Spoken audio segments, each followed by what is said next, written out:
But Not Buddy, Chapter 6, page 45. Uh-oh, my eyes opened and I could see the sun behind the branch of a Christmas tree. I jumped up, folded my blanket inside my suitcase, hid it, and started running the 6 or 7 blocks down to the mission.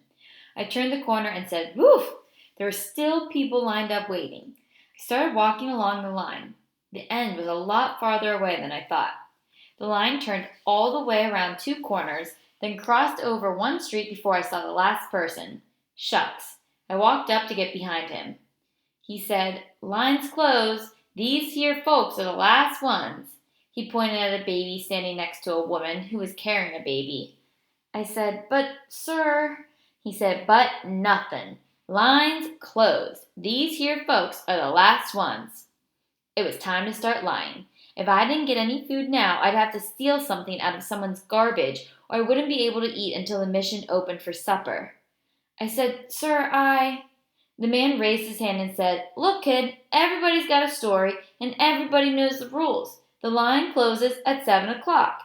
How's it fair to these people who've been here since 5 o'clock that you can sleep until—" he looked at his wristwatch, "until 7:15, then come busting down here expecting to eat? You think you got some kind of special privilege just 'cause you're skinny and raggedy? Look in the line. There's lots of folks look just like you. You ain't the worst." Supper starts at 6 p.m., but you know how things is. If you plan on getting fed, you better be in line by 4. Now get out of here before I get rough with you. Shucks, being hungry for a whole day is about as bad as it can get. I said, "But—" He reached in his pocket and pulled something out that looked like a heavy black strap and slapped it across his hand. Uh-oh, here we go again. He said, "That's it, no more talk. You opened your mouth one time too many. You rotten kids today don't listen to no one, but I'm going to show you something that'll improve your hearing." He slapped the strap on his hand and started walking toward me. I was wrong when I said being hungry for a day is about as bad as it can get. Being hungry plus having a big knot in your head from a black leather strap would be even worse.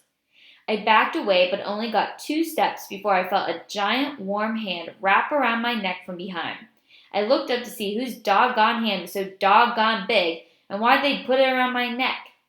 A very tall, square-shaped man in old blue overalls looked down at me and said, "Clarence, what took you so long?" I got ready to say, "My name's not Clarence, and please don't choke me, sir. I'll leave." But as soon as I opened my mouth, he gave me a head shake and said, "I told you to hurry back. Now where you been?" He gave me a shove and said, "Get back in line with your mama." He looked up and down the line to see who was supposed to be my mama when a woman pointed her finger at her feet and said, "Clarence, you get over here right now." There were 2 little kids hanging onto her skirt. I walked over to where she was, and she gave me a good hard smack on the head. Shucks, for someone who was just pretending to be my mama, she sure did slap me a good one. I said, "Ow!" The big square man who'd grabbed my neck looked at the man with the strap and said, "Boy had to go use the crapper. Told him not to waste time. But like you said, these kids today don't listen to nobody." The strap man looked at the size of the man who called me Clarence and walked back to the end of the line. When the overall man got back in line, I said, "Thank you, sir. I really tried to get—" But he popped me in the back of the head hard and said, "Next time, don't be gone so long." The 2 little kids busted out laughing and said, "Nya, nya, nya, nya, Clarence got a lickin', Clarence got a lickin'." I told them, "Shut up and don't call me." Then both my pretend papa and my pretend mama smacked my head. She looked at the people direct behind us and said, "Mercy, when they get to be this age." The people weren't too happy about me taking cuts in the line, but when they looked at how big my pretend daddy was and they saw how hard him and my pretend mama were going upside my head, they decided they wouldn't say anything. I was grateful to these people, but I wish they'd quit popping me in the head, and it seems like with all the names in the world, they could have come up with a better one for me than Clarence. I stood in line with my pretend family for a long, long time.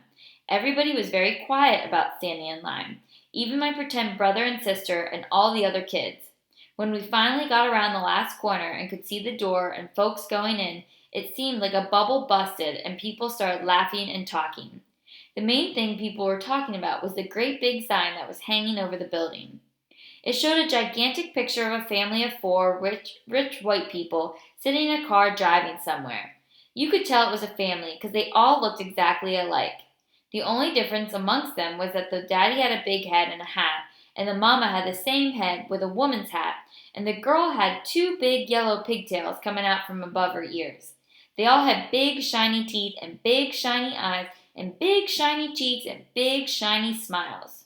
Shucks, you'd need to squint your eyes if that shiny family drove anywhere near you. You could tell they were rich because the car looked like it had room for 8 or 9 more people in it, and because they had movie star clothes on. The woman was wearing a coat with a hunk of fur around the neck, and the man was wearing a suit and tie, and the kids looked like they were wearing $10 apiece jackets. Written above their car in fancy letters, it said, "There's no place like America today." My pretend daddy read it and said, well, you got to give them credit. You wouldn't expect that they'd have the nerve to come down here and tell the truth. When we finally got into the building, it was worth the wait. The first thing you noticed when you got inside was how big the place was, and how many people were in it, and how quiet it was. The only sound you could hear was when someone scraped a spoon across the bottom of their bowl, or pulled a chair in, or put one back, or when the people in front of you dragged their feet on the floor, moving up to where they were spooning out the food. After we'd picked up our spoons and bowls, a lady dug a big mess of oatmeal out of a giant pot and swapped it down into our bowls. She smiled and said, "I hope you enjoy." Me and my pretend family all said, "Thank you, ma'am." Then a man put 2 pieces of bread and an apple and a big glass of milk on your tray and said, "Please read the signs to your children. Thank you." We all said, "Thank you, sir." Then we walked past some signs someone stuck up on the wall. One said, "Please do not smoke." Another said, "Please eat as quickly and quietly as possible." Another one said, "Please be considerate and patient. Clean up after yourself. Your neighbors will be eating after you." And the last one said, "We are terribly sorry, but we have no work available." My pretend daddy read the signs to my pretend brother and sister, and we all sat at a long table with strangers on both sides of us. The oatmeal was delicious. I poured some of my milk into it so it wouldn't be so lumpy and mixed it all together. My pretend mother opened her pocketbook and took out a little brown envelope. She reached inside of it and sprinkled something on my pretend brothers and sisters' oatmeal, then said to them, "I know that's not as much as you normally get, but I wanted to ask you if you minded sharing some with Clarence." They pouted and gave me a couple of dirty looks. My pretend mother said, "Good," and emptied the rest of the envelope over my oatmeal. Brown sugar! Shucks! I didn't even mind them calling me Clarence anymore. I said, "Thank you, Mama, ma'am." She and my pretend daddy laughed, and he said, "It took you long enough to catch on, Clarence." He acted like he was going to smack me again, but he didn't. After we'd finished all of our food and we put our bowls up, and I thanked my pretend family again, I asked them, "Are you going to be coming back for supper?" My pretend mama said, "No, dear, we only come here mornings, but you make sure you get here plenty early, you hear?" "Yes, Mama, ma'am." I watched them walking away. My pretend brother looked back at me and stuck out his tongue, then reached up and took my pretend mother's hand. I couldn't really blame him. I don't think I'd be real happy about sharing my brown sugar and my folks with any straying kids either.